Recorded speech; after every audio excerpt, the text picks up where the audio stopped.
Belmondo acteur à la fin des années 50 et au début des années 60, que ce soit avec Jean-Luc Godard ou avec Jean-Pierre Melville, n'a pas l'opportunité de faire des cascades. Donc quand Gilles Delamarre lui dit, puis dit à Philippe de Broca, qui est d'accord, puis dit à Alexandre Mnouchkine, le producteur, qui lui au départ est moins d'accord, on le comprend, il met beaucoup d'argent sur cette production, mais quand après il se rend compte des aptitudes, du talent, du don littéral de Belmondo pour la cascade, lui aussi, non seulement il lui demandera une fois, mais 2 fois, mais 3 fois de faire ses cascades, c'est Delamarre qui est véritablement le révélateur. C'est quelqu'un qui avait travaillé sur de nombreux films, qui avait dirigé une partie de toutes les scènes aériennes dans Le jour le plus long, par exemple.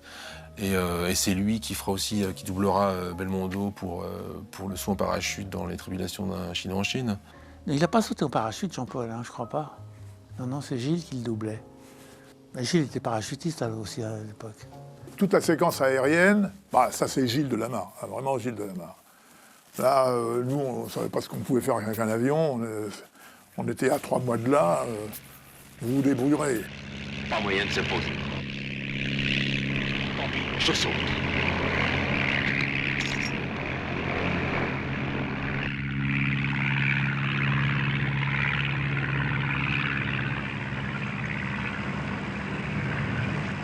Toutes les séquences, disons, de cascade, de poursuite, c'était ad lib. C'était un homme qui avait un pouvoir de persuasion extraordinaire. Il vous aurait dit, bon, on va ouvrir la fenêtre et puis on va mettre un câble et puis tu vas sauter. Vous l'auriez fait. Parce qu'il avait cette espèce de calme et d'une gentillesse, alors que moi j'avais au départ une image de lui, le héros sportif, très... Non, non, pas du tout, c'était l'homme le plus humble qu'on puisse imaginer, le plus modeste. Le précurseur de toutes les cascades, c'est Roland Toutain.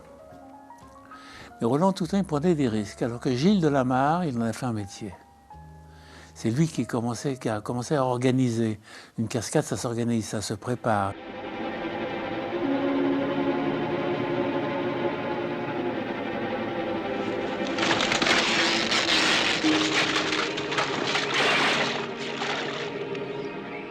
Quand on a tourné la fameuse scène où il tombe en parachute au-dessus du crocodile, j'avais trouvé une immense peau de crocodile chez un marchand de peau.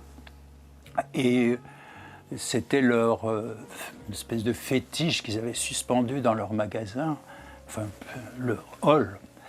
Et d'une voix innocente, j'avais dit « Est-ce que ça vous ennuierait de nous prêter votre crocodile ?»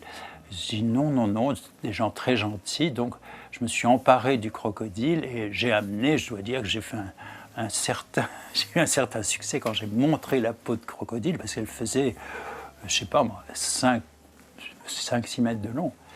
Et donc Gilles avait inventé de mettre des chambres à air de bicyclette dessous, un câble toujours, pour se guider, et lui était sous-marin dessous avec un respirateur, et il guidait le crocodile comme ça. Et il avait arrangé toute une série de câbles naturellement sur l'arbre.